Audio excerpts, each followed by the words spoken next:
Good evening. A very warm welcome to all of you. I'm delighted that you're here. This is the first CONVOCO lecture in London. It is the inaugural lecture. I started CONVOCO 7 years ago with no intention of founding a think tank. The idea was to gather people to discuss topics which are important to society. Out of these gatherings and conversations, CONVOCO has evolved. CONVOCO is a foundation. It provides different platforms.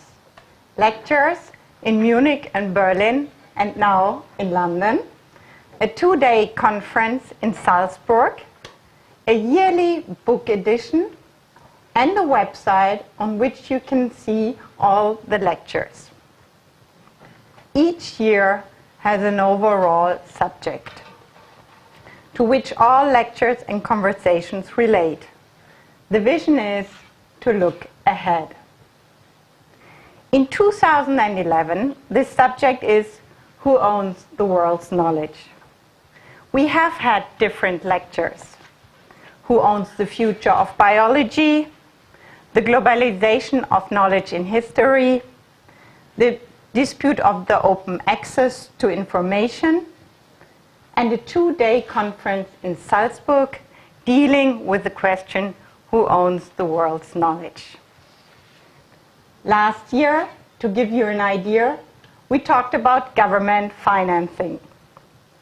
And the year before, about demographic change.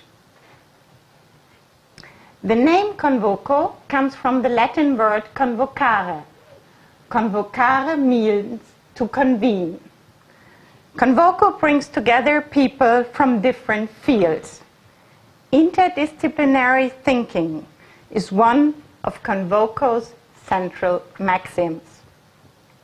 In my opinion, this is the only way to meet the complexity of our world. Not only do different fields of thinking come together, but also different areas of working meet in conversation. The academic world reunites with the economic world, the politics, and the media. What is the aim of CONVOCO?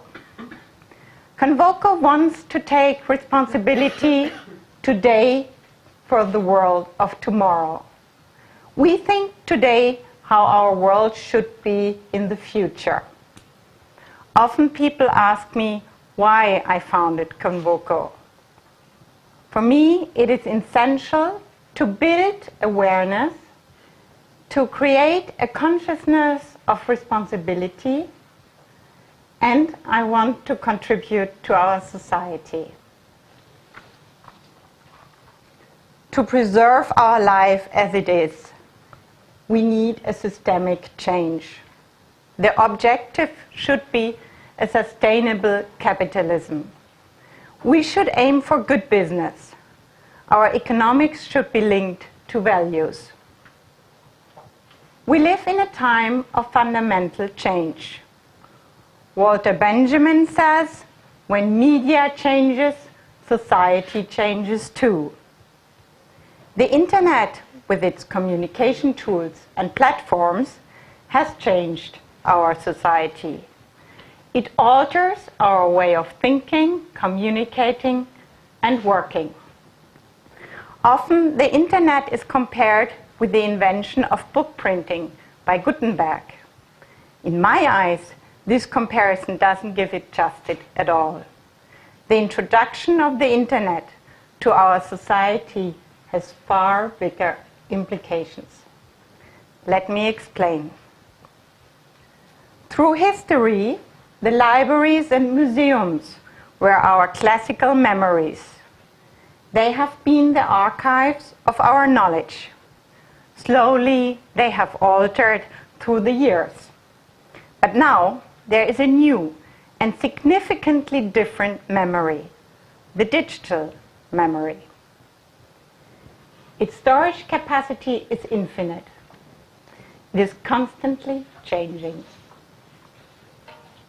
The half-life period of knowledge is getting shorter and shorter. The user takes over the organization of knowledge. Everybody can add to the content of knowledge. The control has changed. The owner does not decide. The individual user decides. The slogan is ever-changing content. Our knowledge undergoes a change because its form of organization has become a different one. Libraries have one culture of organization, computers another. The difference between the human approach to information and that of computers might be the nucleus of the revolution of knowledge. We face totally new crosslinks of information. There is an unheard of interconnectedness. The new technologies change also the world in which we live. Digital information widens our horizon. Virtual realities become part of our everyday lives. We live in so-called augmented realities. All this asks for responsibility.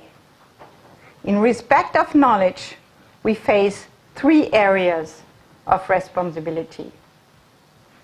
Responsibility for the knowledge itself, for its storage, and for the application of knowledge and its consequences.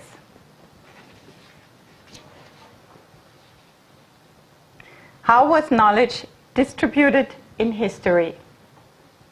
In the Middle Ages, knowledge was kept and fostered in monasteries. At the end of this period, universities took over. At this point, the transformation of knowledge started. Knowledge became more and more a public affair.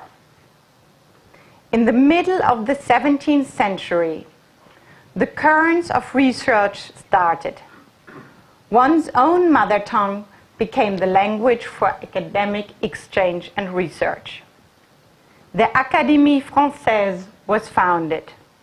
The mutual apperception of the intellectual work was installed as a criteria. The French Revolution was the breakthrough. Now the educated, interested citoyen was born. In Europe, adult education programs started. European cities became the center of intellectual life and exchange. Academic research, which wants to be worthwhile, needs to be accessible. Arts and science are a public affair. This is accepted until about 1960, when the market economy takes over and it becomes the leading force also in the area of science. From now on, scientific academic research needs to be exploitable. Innovation and research start to be the driving force behind economic growth. Patents are registered, and there is the competition who goes first with new discoveries. Today, there is a new aspect. Who bears the consequences for the applied research? This might be the most important challenge in the future. Therefore, my suggestion is knowledge should belong to them who take responsibility.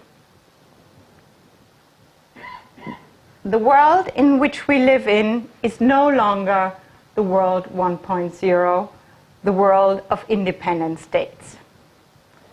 But Thomas Friedman's description of the world 2.0 is also far away. We have not reached the fully integrated flat world, and probably we never will. Cultural diversity has a high value. We all want to keep our cultural identities while being connected. So probably we are aiming for the world 3.0 as Pankaj Ghemawat describes it, a world where we live in nations and we face semi-globalization. In this world, living and acting responsibly is the key maxim. Today, we present the project Geographies of the World's Knowledge. These are 10 maps which show the diffusion of the world's knowledge. And they demonstrate that our world is still far away from being flat. They prove that there is a lot of capacity and the need to connect the different parts of the world. Geographies of the World's Knowledge is a project which CONVOCO created together with the Oxford Internet Institute at Oxford University. Professor Victor Meyer-Schönberger and Mark Graham will introduce it to you shortly. A very warm welcome to you, Victor and Mark. It is wonderful that you're here. Thank you.